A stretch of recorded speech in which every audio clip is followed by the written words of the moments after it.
नमस्कार, अपना उत्तराखंड में आप सबका स्वागत है। मैं हूं आपके साथ प्रीति सिंह। उत्तराखंड विधानसभा अध्यक्ष प्रेमचंद अग्रवाल के 4 साल के कार्यकाल पूरे होने पर विधानसभा में कार्यक्रम का आयोजन किया गया। साथ ही कार्यक्रम की शुरुआत दीप प्रज्वलित करके की गई है। आपको बता दें, विधानसभा अध्यक्ष प्रेमचंद अग्रवाल की ओर से किए गए कुशल कार्यों को यहां पर रखा गया और इन 4 सालों में उनके नेतृत्व की प्रशंसा की गई। साथ ही प्रेमचंद अग्रवाल ने सरकार और अपने सहयोगियों का यहां पर धन्यवाद अदा किया, जिसमें विधानसभा अध्यक्ष प्रेमचंद अग्रवाल, शासकीय प्रवक्ता सुबोध उनियाल और राज्य मंत्री भी यहां पर मौजूद रहे।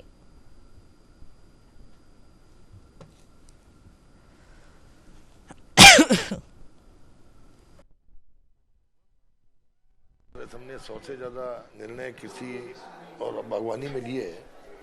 उन निर्णयों का क्रियान्वयन इस समय प्रारंभ हुआ और अब ये है कि किस तरह से उनके जो हमारा संकल्प था, doubling the income of the farmer, किसान की आय को दुगना करने का, उस संकल्प को प्राप्त करना।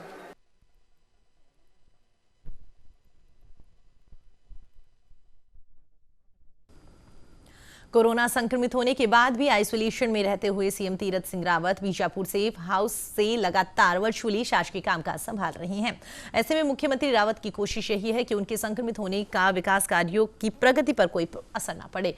वहीं पर मंगलवार को मुख्यमंत्री ने विश्व मौसम दिवस के उपलक्ष्य में आपदा प्रबंधन प्राधिकरण की ओर से आयोजित बैठक में वर्चुअली हिस्सा लिया, जिसमें उन्होंने भारत सरकार की मौसम की पूर्व चेतावनी संबंधी परियोजनाओं को यथाशीघ्र पूरा करने के निर्देश दिए ताकि इस परियोजना का लाभ जनता को आसानी से और जल्द मिल सके।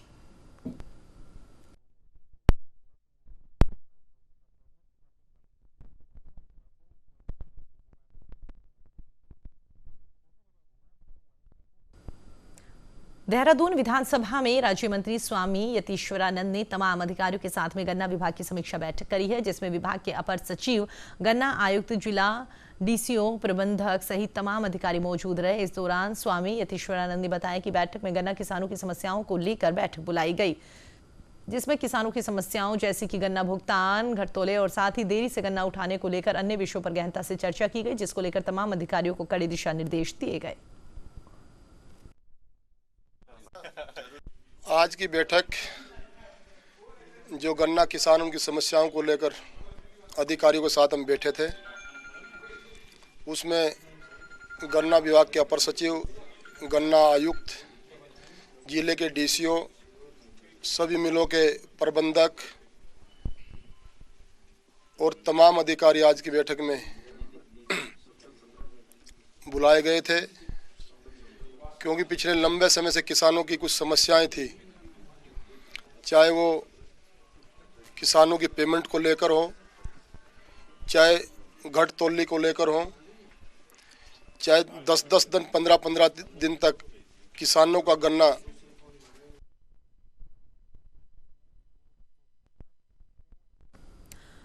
उत्तराखंड में कोरोना के बढ़ते मामलों के बीच में अब सूबे के मुखिया तीरथ सिंह रावत खुद भी कोरोना की चपेट में आ गए हैं। ऐसे में सीएम के समर्थकों के द्वारा लगातार उनके लिए दुआएं और हवन का दौर चढ़ता हुआ नजर आ रहा है। समर्थकों ने देहरादून के घंटाघर स्थित एक मंदिर में पूजा अर्चना करने के साथ ही यहां पर हवन यज्ञ किया और जल्द ही स्वास्थ्य लाभ की दुआएं यहां पर सीएम के लिए मांगी गई। मुख्यमंत्री तीरथ सिंह रावत जी कोरोना पॉजिटिव आ गए हैं, जिसके बाद से उनको होम आइसोलेशन में रखा गया है और लगातार वो अपने शासकीय कार्य आवास से ही निपटा रहे हैं। आपको दिखाना चाहेंगे कि यहाँ पर सभी लोग उनके स्वास्थ्य की कामना करते हुए नजर आ रहे हैं और इसी कड़ी में आज उन्होंने पूजा पाठ भी किया है, जिसके बाद वो लोगों जो हैं वो कामना कर रहे हैं कि यहाँ पर जो मुख्यमंत्री तीरथ सिंह रावत जी दीर्घायु हो, उसको लेकर वे यहाँ पर जो चीज़ें हैं वो देखी जा रही हैं। भाई साहब, आपसे जानना चाहेंगे, मुख्यमंत्री जी पॉजिटिव आ गए हैं और आप यहाँ पर हवन कर रहे हैं उनके नाम से, क्या कुछ संदेश देना चाहेंगे, क्या कुछ कहेंगे? देखिए, संदेश तो मुख्यमंत्री जी के स्वास्थ्य के लिए है आज का, और जो आप कहना चाह रहे होंगे, सोशल डिस्टेंसिंग मेंटेन करना भी हम सबका कर्तव्य है, दायित्व है, और हम सभी लोग कोरोना महामारी से लड़ने के लिए प्रयासरत रहेंगे और रहना भी चाहिए हमारे को। मतलब एक बार फिर से कोरोना ने दस्तक दी है, उत्तराखंड में मामले बढ़े हैं, लेकिन मुख्यमंत्री जी पॉजिटिव तो आ गए, लेकिन शासकीय कार्य वो आवाज से ही कर रहे हैं। इस पर किस तरह से आप कहेंगे और क्या कुछ कहेंगे आप? नहीं, देखिए, पॉजिटिव वो ज़रूर आए हैं, लेकिन सिम्टम्स नहीं हैं, और अगर वो काम कर पा रहे हैं तो करना चाहिए काम। प्रदेश चलाना है तो काम तो करना ही है। अगर मुख्यमंत्री जी अपने आप को स्वस्थ महसूस कर रहे हैं, इसीलिए वो काम कर रहे होंगे। बिल्कुल, तो तमाम यहाँ पर कार्यकर्ता मौजूद हैं जो कि मुख्यमंत्री के स्वस्थ होने की कामना कर रहे हैं और लोगों से भी हम बात करने की कोशिश करेंगे कि वो आखिर इसको किस तरह से देखते हैं। आपके पास आना चाहेंगे भाई साहब, किस तरह से आपने पूजा पाठ किया यहाँ पर मुख्यमंत्री जी के स्वस्थ होने के लिए? यहाँ पर हमारे अंबेडकर नगर मंडल राजपुर रोड विधानसभा में हम सारे सक्रिय कार्यकर्तागण माननीय मुख्यमंत्री तीरथ सिंह रावत जी की दीर्घायु एवं स्वस्थ के लिए यहाँ पर हमने सबके साथ बैठकर हवन किया और उनकी दीर्घायु की कामना की। हम चाहते हैं वो जल्दी से जल्द ठीक होकर हम लोगों के बीच में आए और सब स्वस्थ रहें। भारत माता की जय। बिल्कुल, तो यहाँ पर देखा जा सकता है कि तमाम कार्यकर्ता यहाँ पर मौजूद हैं। भाई साहब, आपसे जानना चाहेंगे, मुख्यमंत्री जी तो पॉजिटिव आ गए लेकिन बीवी बच्चे अभी स्वस्थ हैं, हालांकि ये अच्छी बात है और वो शासकीय कार्य घरों से ही निपटा रहे हैं। आप इसको किस तरह से देख रहे हैं और क्या कुछ कहेंगे? आप बोलो।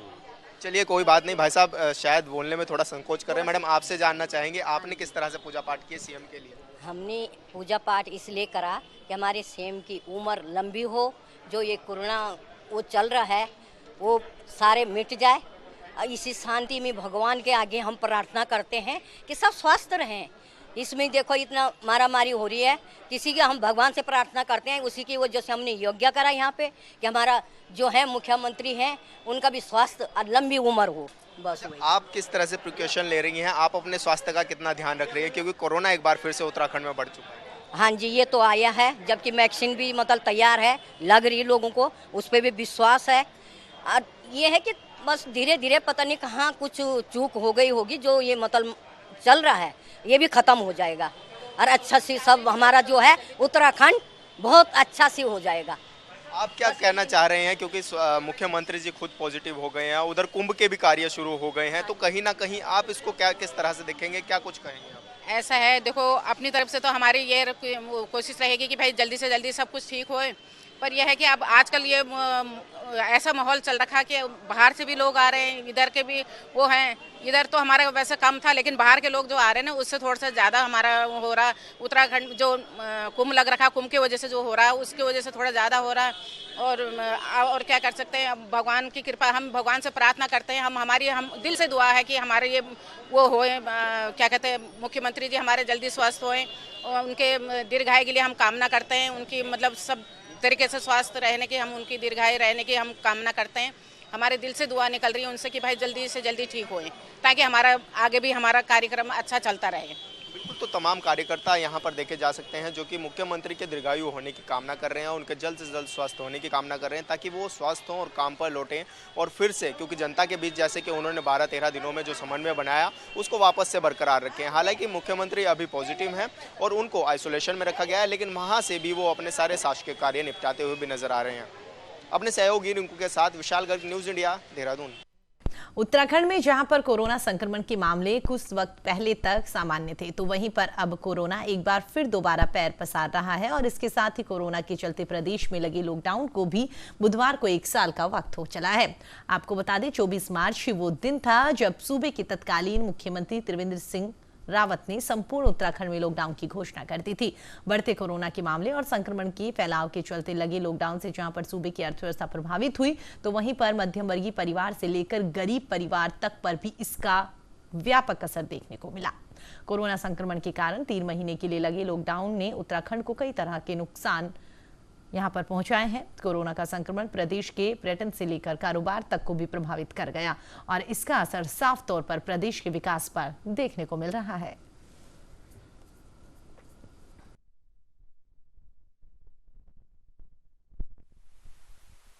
उत्तराखंड में लॉकडाउन को लगे हुए बुधवार को 1 साल का समय पूरा हो जाएगा।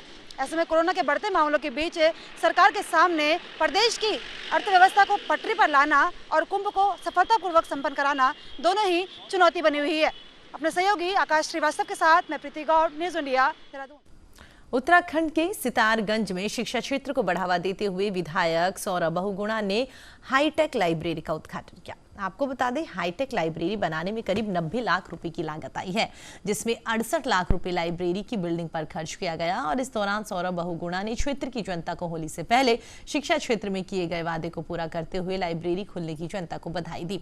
उन्होंने कहा कि युवाओं के लिए क्षेत्र में लाइब्रेरी की जरूरत थी, ज्यादा से ज्यादा वक्त यहाँ पर युवा पढ़ाई में दे सकेंगे।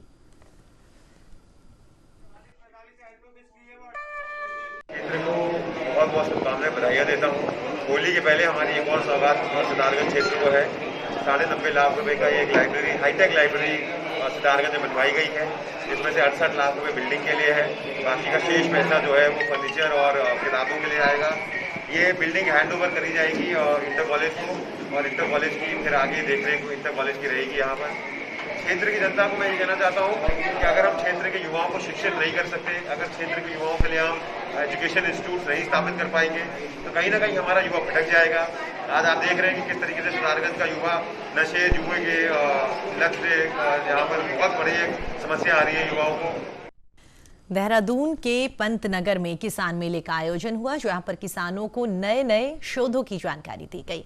साथ ही कृषि क्षेत्र में उच्च तकनीकी की जानकारी और उच्च गुणवत्ता के बीजों की जानकारी भी दी गई। किसान मेले के दौरान खेती में कीट पतंगों, बंदरों और जंगली जानवरों से बचाव के तरीके भी बताए गए, ताकि किसान आसानी से यहां पर अपनी फसल का लाभ उठा सके।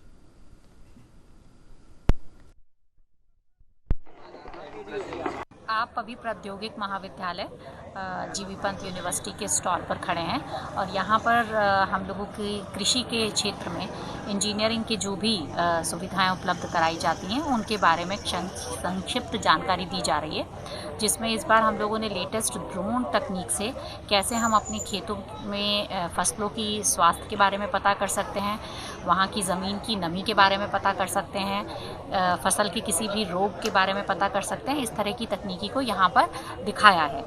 ये एक ड्रोन प्रोटेक्शन सिस्टम है। ये ड्रोन प्रोटेक्शन सिस्टम किसानों को बंदर इत्यादि जानवरों से बचाएगा। जैसे कि आपकी फसल में अगर कोई जानवर आ जाता है, बंदर आ जाता है, तो उसको विभिन्न आवाज़ों के द्वारा, विभिन्न तरंगों के द्वारा ये उनको परेशान करेगा, जिससे कि बंदर आपकी जो फसल है उससे छोड़ करके अलग चला जाएगा। सितारगंज क्षेत्र के सभी किसानों ने अखिल भारतीय किसान सभा के बैनर तले शहीद दिवस पर शहीद आजम भगत सिंह को याद किया।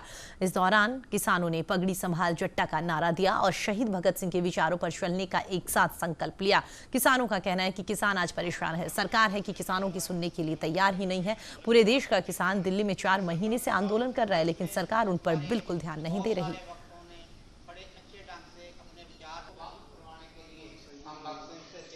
को मैसेज ये है कि जिस 23 मार्च 1931 को हमारे शहीद आजम भगत सिंह, राजगुरु सुखदेव वो देश को आज़ाद कराने के लिए फांसी के तख्ते पर झूल गए थे। आज भी भगत सिंह, सुखदेव और राजगुरु जैसे क्रांतिकारी आज भी जिंदा है। जैसा कि गाजीपुर में आंदोलन चल रहा है, सरकार सुन नहीं रही है और सरकार जो है चंद पूंजीपतियों के हाथ में देश के किसानों को गुलाम बनाना चाहती है। हम सरकार को एक संदेश देना चाहते हैं कि अगर सरकार ने समय रहते अपने ये 3 काले कानून वापस नहीं लिए तो पहले तो भगत सिंह, राजगुरु सुखदेव और बहुत सारी और शहादतें भी पूरे देश में हुई हैं और वो दिन दूर नहीं है। इन्हीं में से हम लोगों में से भगत सिंह, राजगुरु सुखदेव जैसे लोग निकलेंगे। उत्तराखंड में साल 2022 में होने वाले विधानसभा चुनाव से पहले कैबिनेट मंत्री अरविंद पांडे अपने विधानसभा क्षेत्र में और घोषणाएं शुरू करती हैं। जैसे ही गदरपुर विधायक और वर्तमान उत्तराखंड के कैबिनेट मंत्री अरविंद पांडे कालीनगर गांव में एक मिनी स्टेडियम का शिलान्यास किया। इस दौरान उन्होंने कहा कि वो खेल मंत्री भी हैं और क्षेत्र में चौमुखी विकास कर रहे हैं, इसलिए करीब 4 वर्षों में विकास की कोई कमी नहीं रही।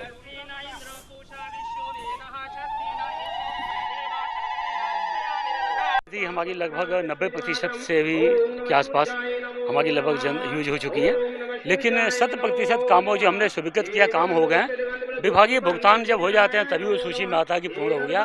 तो जैसे वहाँ भुगतान होगा वो 100% पूर्ण की स्थिति में है और बाकी जो हमने अपने क्षेत्र से वादा किया था कि कानून की व्यवस्था अच्छी देंगे वो हम लोगों ने दिया है।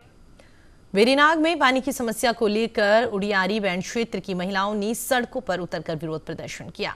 दरअसल क्षेत्र की महिलाओं को सूचना मिली कि बीजेपी प्रदेश अध्यक्ष मदन कौशिक चौकोड़ी दौरे पर आए हैं, जो कि उडियारी बैंड से होकर पिथौरागढ़ जिला मुख्यालय को जा रहे हैं। फिर क्या था, महिलाएं खाली बर्तन लेकर सड़क पर उतर आई और इस दौरान महिलाओं ने बीजेपी प्रदेश अध्यक्ष के काफिले के सामने पानी दो के नारे लगाते हुए जमकर प्रदर्शन किया।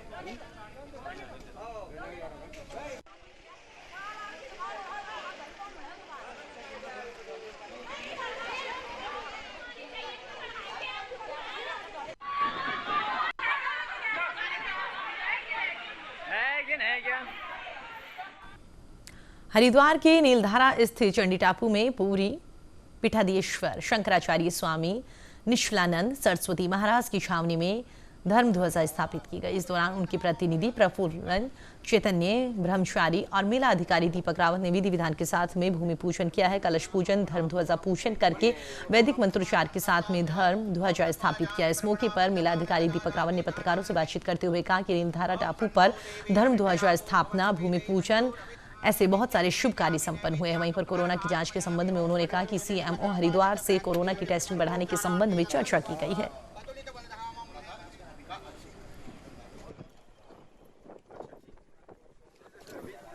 पूज्य शंकराचार्य जी की धर्म ध्वजा की स्थापना, भूमि पूजन बहुत शुभ कार्य है। ये अभी सकुशल संपन्न हुआ और आने वाले मेले के लिए हमारे सभी कार्य ऐसे ही संपन्न हो, ऐसी हम प्रार्थना करते हैं।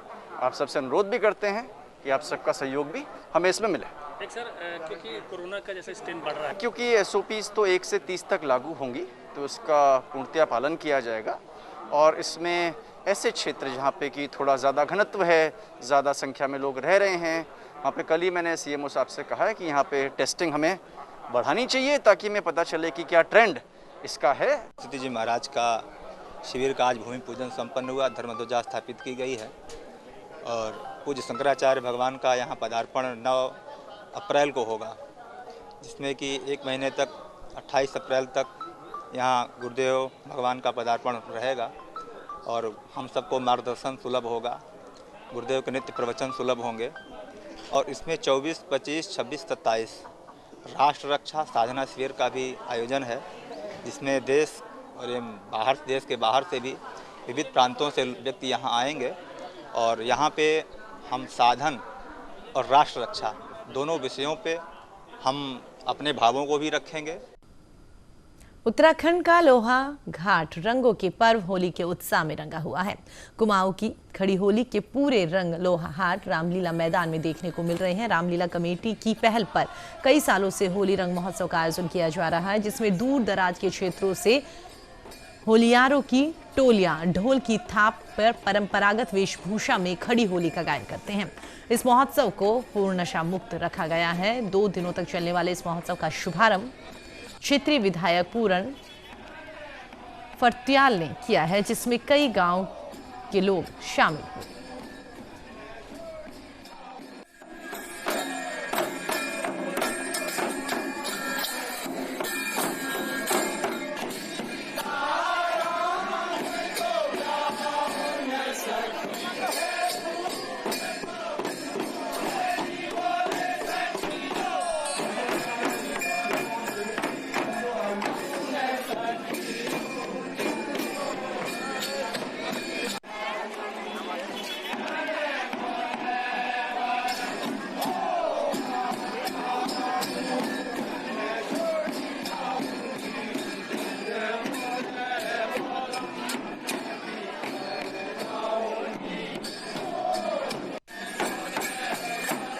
तेरह में हमने जब विभिन्न ग्राम सभा में बैठक करके हमें ये लगा कि अब गांव-गांव में होली विलुप्ति के कगार पे है, तो हमने गांव-गांव में बैठक करके लोगों से सलाह मशवरा करने के बाद हमने विभिन्न ग्राम सभा की होली को एक मंच में लाने की कोशिश की। जो हमारी ड्रेस के लोगों ने पहनना छोड़ दिया था, पुनः जो होली के आयोजक है, रामलीला कमेटी है, जिनने एक पहल विगत 4-5 सालों से की है और अपने होली उत्सव अपने पूरे देश का एक बहुत ऐसा बड़ा त्यौहार है, एक मिलन का कार्यक्रम है, रंगों का त्यौहार है। और ऐसा मौका इस कमेटी वालों ने दिया है कि जो प्रतिभा करने वाले जो होली के शौकीन लोग हैं, अपने अपने गांव से यहाँ पर होलियाँ ला रहे हैं। देहरादून में कांग्रेस की ओर से होली मिलन कार्यक्रम का आयोजन किया गया। इस दौरान कार्यक्रम में महिला कांग्रेस सहित युवा कांग्रेस के कई नेता और कार्यकर्ता मौजूद रहे। साथ ही कार्यक्रम में पूर्व मुख्यमंत्री हरीश रावत ने भी शिरकत करी। इस दौरान कार्यक्रम में लोगों ने एक दूसरे को रंग लगाया। वहीं पर पूर्व सीएम हरीश रावत ने प्रदेशवासियों को होली की शुभकामनाएं दी। उन्होंने कहा, होली के रंग सबके जीवन में खुशियां लेकर आए। वहीं पर हरीश रावत ने भाजपा पर कटाक्ष करते हुए कहा कि उत्तराखंड के लोगों ने भाजपा के नेताओं के बयानों के सहित में गार्ड ऑफ ऑनर पर तीखी प्रतिक्रिया दी।